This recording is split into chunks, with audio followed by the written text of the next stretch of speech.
Graça e paz da parte do Eterno. Eu sou o pastor e professor Claudemir Green, aqui da cidade de Tijucas, litoral catarinense.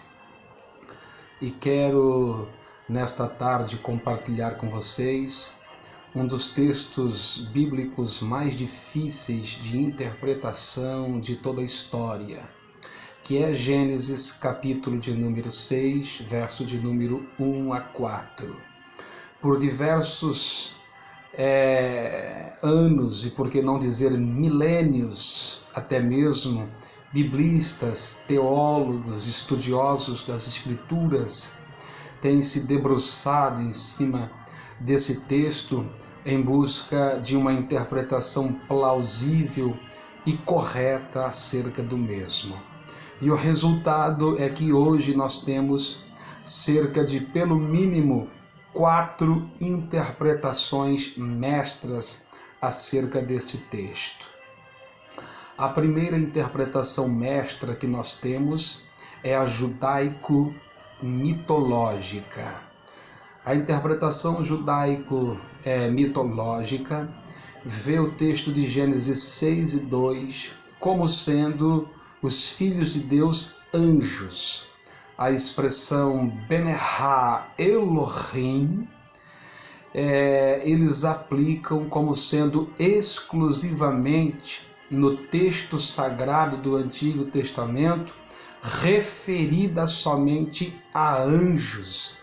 Segundo essa linha de interpretação, há 4 referências bíblicas somente no Antigo Testamento com a expressão Benerá Elohim, que é Gênesis 6 e 2, que é Jó 1 e 6, Jó 2 e 1 e Jó 38 e 7. Somente essas 4 referências, segundo essa linha de interpretação, que temos a expressão Benerá Elohim, sempre atribuída a anjos e nunca atribuída a seres humanos. Então essa linha judaico-mitológica de interpretação vê os Benerá Elohims como anjos, que não guardaram o seu principado, que não guardaram o seu estado de originalidade, e que desceram entre os homens, tomaram corpo, tomaram forma e acabaram coabitando, tomando por mulher, casando-se com as Benote Radãs, que são as filhas dos homens. Esta linha de interpretação se baseia não somente nessas 4 expressões que, segundo eles, só há 4 referências bíblicas e que se aplica exclusivamente a anjos, a expressão Benerá Elohim, mas também se estriba em outras literaturas extras bíblicas que surgiram, principalmente no período interbíblico que vai do ano 400 até o Evangelho de Mateus, até os dias do Novo Testamento. Literaturas essas como a Septuaginta, que surgiu no século III, no ano 280 a.C., solicitada por Ptolomeu Filadelfo, rei do Egito, onde 72 alexandrinos, na cidade de Alexandria, traduziram a Tanar, o Antigo Testamento hebraico, para a língua grega, e foi dado o nome desta tradução de Septuaginta, que significa a versão dos 70. A Septuaginta, quando chega em Gênesis capítulo 6 e verso 2, os rabinos judeus alexandrinos traduzem filhos de Deus como sendo anjos. Eles traduzem Elohims por angeloi, significando que os Benerá Elohims são anjos, visto que angeloi no grego se aplica literalmente a anjos. Então, os alexandrinos, os rabinos, esses 70 rabinos, eles interpretam e veem o texto da Tanakh como de fato sendo anjos que tomaram forma humana e que coabitaram, digamos assim, com as mulheres daquela época, as mulheres formosas, nascendo-lhes então a raça dos Nefilins, a raça dos gigantes. Outra literatura que os judeus, que a tradição judaica se apoia, é o livro de Enoque, escrito no século II a.C. Enoque ele tem uma proposta de trazer uma ficção no seu livro acerca dessa ideia mitológica de que os anjos coabitaram com as mulheres formosas daquela época. A proposta de Enoque é trazer uma ficção baseada na mitologia e no ato mitológico judaico de capítulo 6 e verso 2 de Gênesis.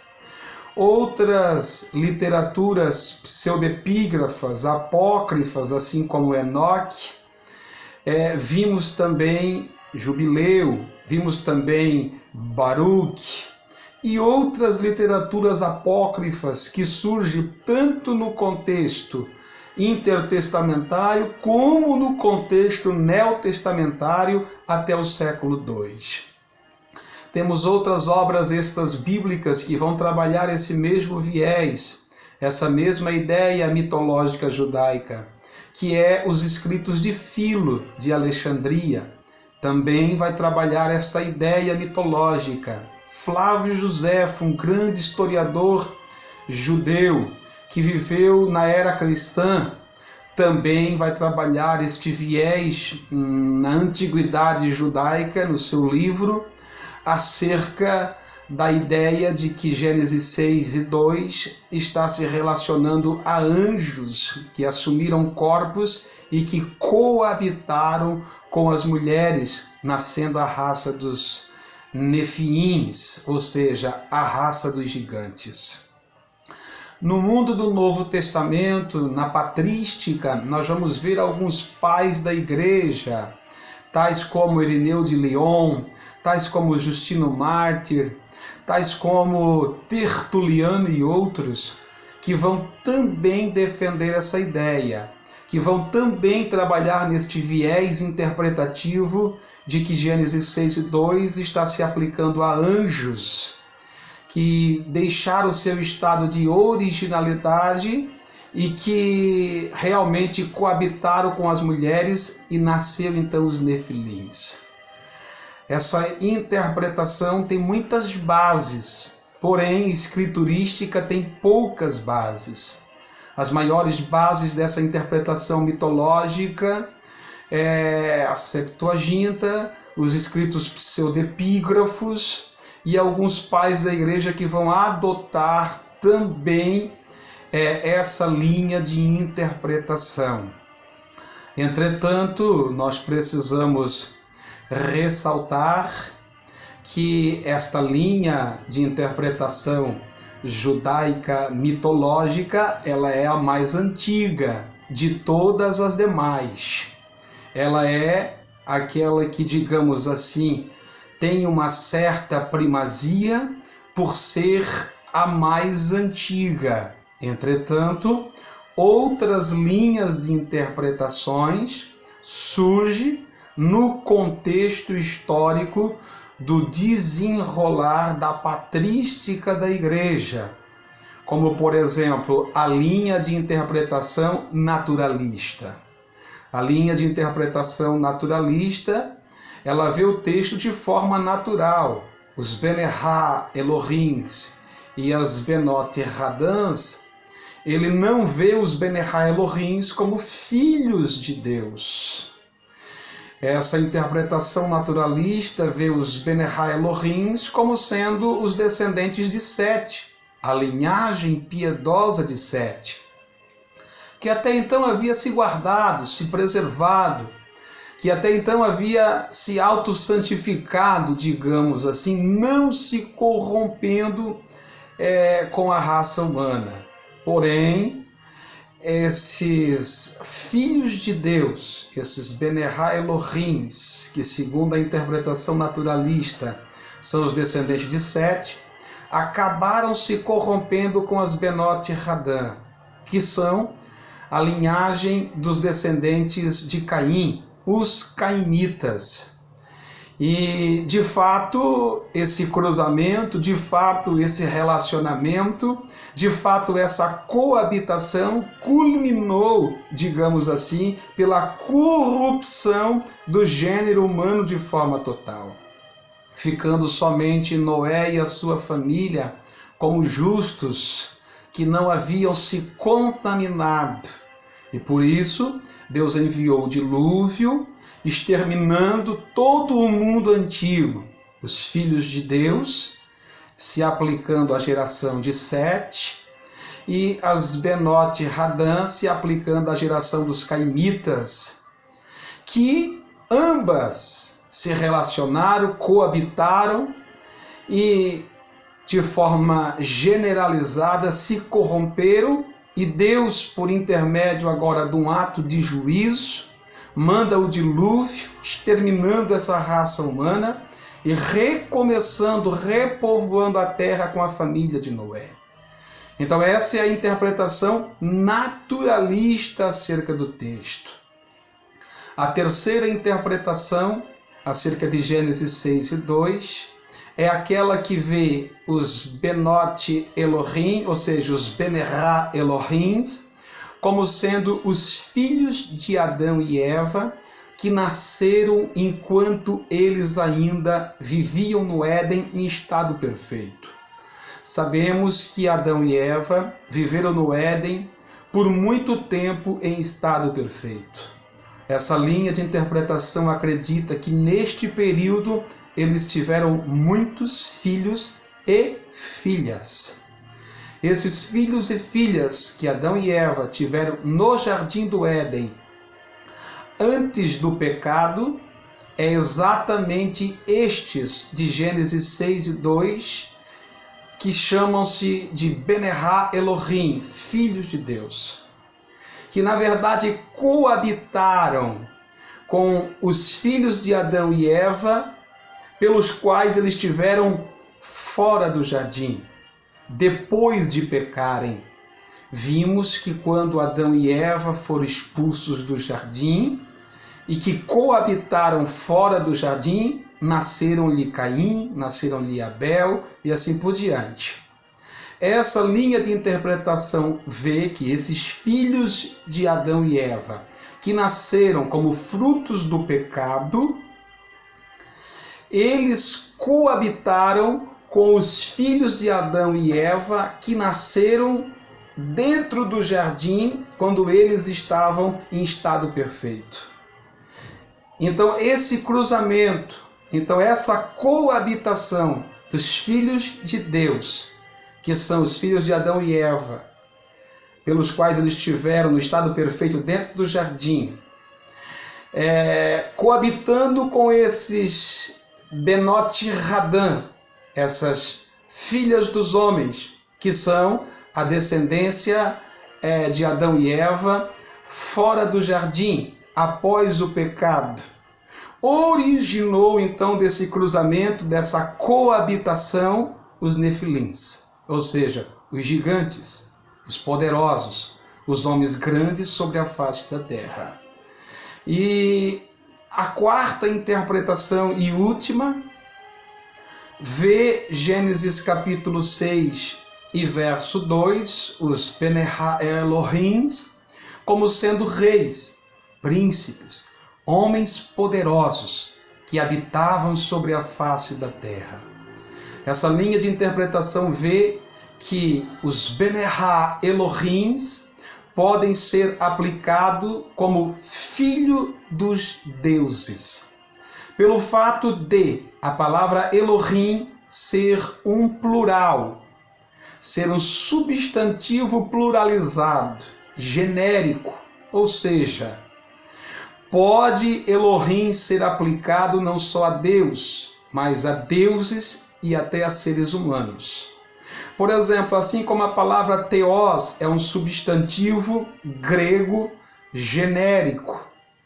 É um substantivo grego genérico porque não se aplica Theos só ao Deus que criou os céus e a terra, mas se aplica também a Satanás Theos, se aplica a deuses grego Theos, a deuses de outras nações e se aplica até a seres humanos, como os imperadores romanos, eram chamados de cúrios, eram chamados de Theos.